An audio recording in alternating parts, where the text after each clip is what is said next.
Olá, essa é mais uma das nossas aulas da disciplina de Estágio Supervisionado em Ensino de Geografia, do Departamento de Geografia da Faculdade de Filosofia, Letras e Ciências Humanas da USP. O foco dessa aula é a gente introduzir o debate sobre o conceito de raciocínio geográfico, que é um conceito importante na história e na epistemologia da geografia, e ele é um conceito fundamental também para que a gente possa pensar os sentidos do ensinar e aprender geografia na educação básica. Para começar, é fundamental que a gente entenda a ideia do que é o raciocínio geográfico. Não é apenas um conceito, ela tem uma dimensão mais ampliada para a gente entender que aquilo que faz um conhecimento geográfico ser um conhecimento geográfico tem a ver com determinada maneira como nós olhamos para o mundo. Por isso eu queria fazer uso aqui desse texto do professor Rubem Alves, que vai dizer: ó, as palavras só têm sentido se nos ajudam a ver o mundo melhor. Aprendemos palavras para melhorar os olhos. Há muitas pessoas de visão perfeita que nada veem. O ato de ver não é coisa natural, precisa ser aprendido. Nesse sentido, cabe, cabe-nos a pergunta: qual é a forma de ver que nós ensinamos através da geografia? A ideia é então definir o raciocínio geográfico como uma forma de ver e uma forma de pensar própria da ciência geográfica e que ajuda as pessoas, que ajuda os meninos e meninas a compreenderem de que maneira a geografia ajuda a entender o mundo e ajuda a entender a si mesmo. Então, esses são alguns elementos centrais para a gente pensar que o raciocínio geográfico, como o próprio nome diz, é uma forma de pensar cognitivamente, de articular determinados conceitos, linguagens, para entender a realidade a partir da sua dimensão geográfica, que é uma das dimensões de entendimento da realidade. Não é a única, não vamos dizer que a geografia ajuda a explicar toda a realidade, mas há uma dimensão da realidade que é geográfica, e essa dimensão precisa ser colocada em questão para que os estudantes possam entender como ela se constitui. Para isso, há uma pergunta de partida, eu quero mostrar alguns exemplos, que tem a ver com o que nós olhamos quando olhamos geograficamente para a realidade. Então aqui tem um mapa bastante comum, presente nos livros didáticos, em apostilas, em avaliações, que é o mapa da densidade demográfica do território brasileiro. É muito interessante, quando a gente olha para esse mapa, se perguntar, para que a gente possa construir uma visão geográfica a partir desse mapa, nós temos que nos perguntar onde a maior concentração de população e onde a menor concentração de população. Quando a gente olha para o mapa, claro, é evidente perceber que na faixa leste do país, ou seja, na área toda que envolve ah, as grandes capitais, as principais capitais, toda a nossa faixa litorânea, nossa principal faixa litorânea, nós temos efetivamente a maior concentração.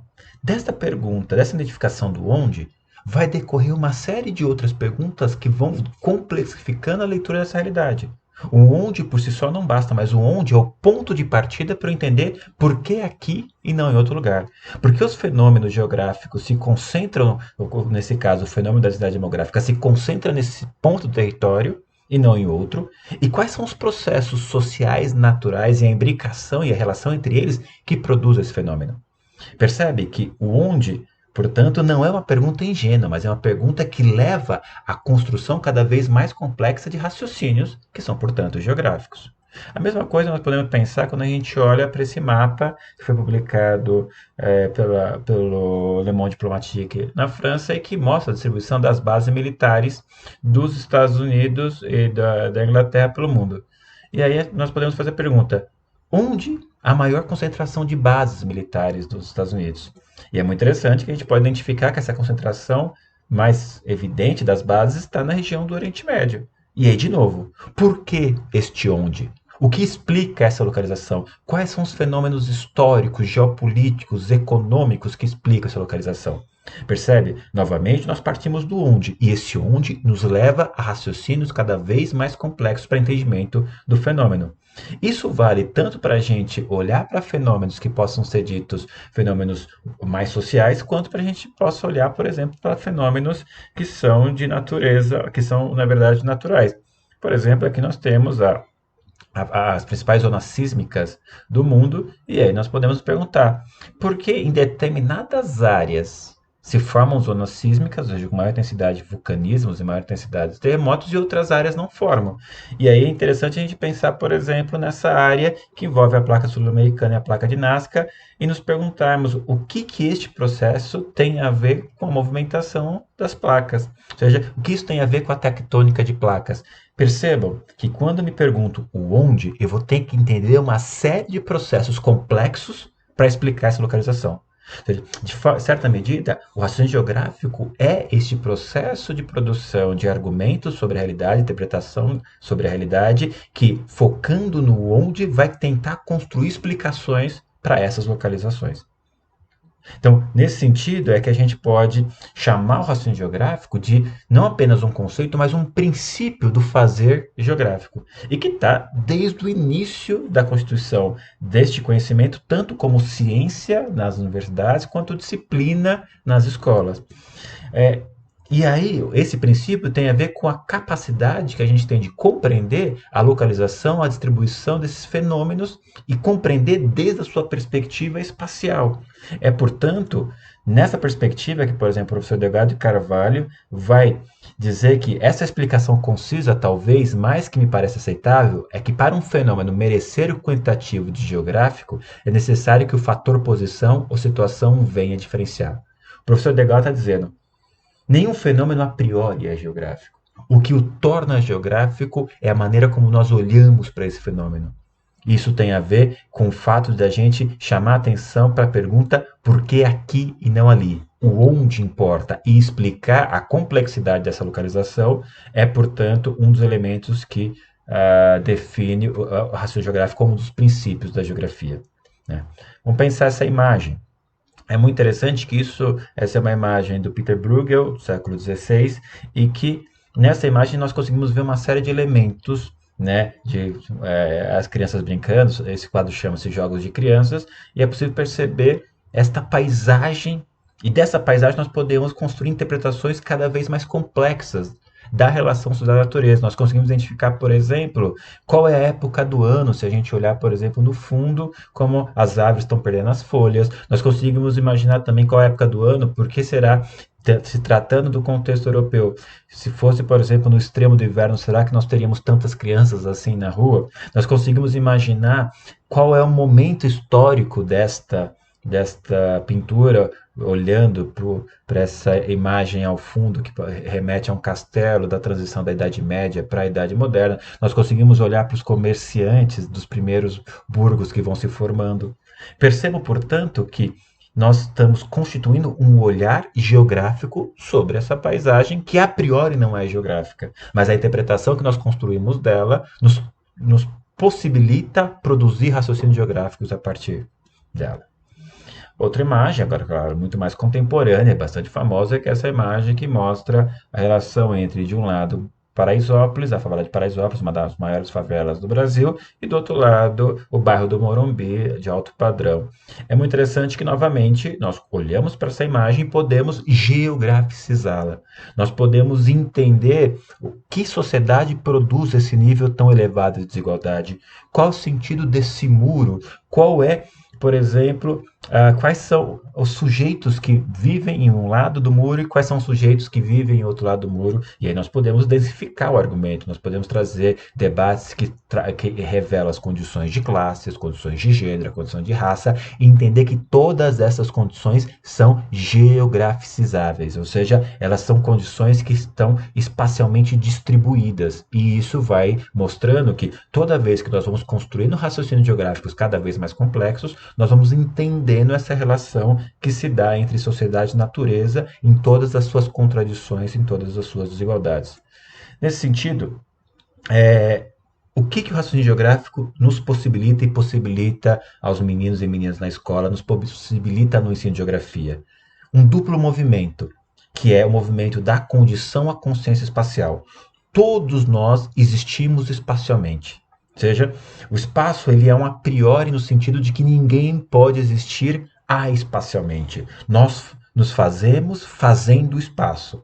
No entanto, se a condição espacial é um a priori, independe da nossa vontade, a consciência espacial é apreendida. Ela é um processo de construção histórico. E aí, portanto, o movimento que vai se dando a partir do raciocínio geográfico é, partindo da condição espacial, produzir uma consciência espacial desta condição que nos leva, inclusive, a transformar essa condição. Ou seja, quando eu me entendo sujeito periférico, quando eu me entendo as condições que produziram essa periferia, quando eu entendo as condições de desigualdade que me colocam em condições de poucos direitos, eu entendo também a necessidade de lutar para a produção de uma outra espacialidade, uma vez que essa espacialidade não é natural, mas ela é produzida historicamente.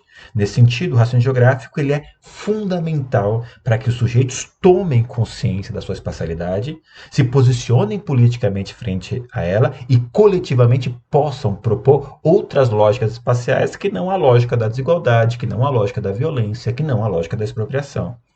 Portanto, nós podemos aprofundar esse debate dizendo que o raciocínio geográfico ele vai se constituindo como um dos princípios de método para pensar o ensino da geografia. Ou seja, ele vai ser a maneira como eu vou abordar os conteúdos e entender esses conteúdos, revelando a sua espacialidade e a espacialidade dos sujeitos que vão se apropriando também destas perspectivas. Né? Por isso que, na nossa visão, para construir raciocínio geográfico, a leitura de mundo tem que ser um ponto de partida e de chegada. Ou seja, eu preciso me perguntar onde os fenômenos ocorrem, para tentar construir explicações sobre essa localização que envolvam múltiplas variáveis e relações, para que eu possa voltar para este mundo, ou voltar para a leitura desse mundo complexificada.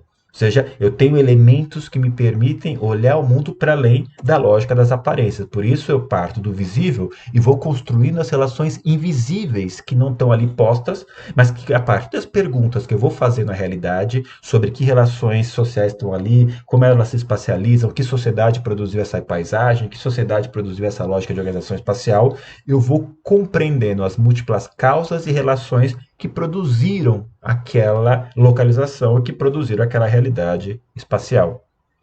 E, portanto, há um outro elemento que eu acho fundamental, que é entender que nessa relação e nessa leitura geográfica da realidade, eu preciso cada vez mais compreender a multiescalaridade dos fenômenos, ou seja, nenhum ponto do espaço se explica por si só. É preciso compreender como o lugar se relaciona com o global, que se relaciona com o nacional, com o regional, e entender como os diferentes sujeitos, processos se expressam nessa multiscalaridade. Isso vai permitir para o estudante entender quando ocorre uma guerra no Golfo e no Oriente Médio, como isso afeta diretamente o preço do petróleo e o custo de vida no Brasil.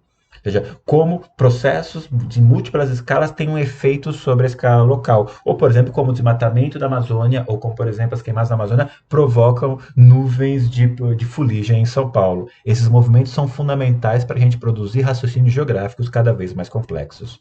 Portanto, para que a gente possa ir para o final dessa nossa aula, é fundamental entender a educação geográfica como esse movimento que coloca em relação professor, aluno e realidade, e a partir de um processo que é de apropriação de conceitos, conteúdos, linguagens e recursos na constituição de raciocínios geográficos complexos. É fundamental dizer que os estudantes já produzem antes da escola raciocínios geográficos. Eles já sabem se localizar e se pensar espacialmente na cidade quando andam de ônibus, quando andam pelos bairros, quando criam estratégias espaciais nas suas brincadeiras ou nas suas estratégias de sobrevivência contra as lógicas de violência e assim por diante. O importante é que a escola reconheça esses raciocínios produzidos pelos alunos e os ajude a construir raciocínios cada vez mais complexos. Para isso, é fundamental que nas nossas aulas nós criemos possibilidades para os estudantes se apropriem de conceitos, conteúdos, linguagens e recursos para que eles possam olhar geograficamente a realidade, produzindo raciocínios geográficos cada vez mais complexos. A nossa perspectiva, portanto, é que os estudantes possam sair de leituras ingênuas do mundo, que são leituras dicotômicas, dualistas ou restritivas, ou seja, eu tento explicar o lugar por lugar, e que a partir da educação geográfica, estudante constitua leituras cada vez mais críticas da realidade, fundamentada na sua multiscalaridade, na multirrelação entre fenômenos, na complexidade dessas relações. Tudo isso, na nossa perspectiva, é papel da educação geográfica, que tem como foco o desenvolvimento do raciocínio geográfico. Nessa perspectiva, seria fundamental a gente pensar, a partir dos nossos estágios, como esta lógica do raciocínio geográfico tem aparecido ou não nas aulas observadas e como também essa lógica pode nos ajudar a pensar as aulas que iremos dar durante o estágio e também os materiais didáticos que iremos produzir. Essas são questões importantes para que a gente possa aprofundar a reflexão teórico-conceitual sobre o ensinar e aprender geografia nesses tempos.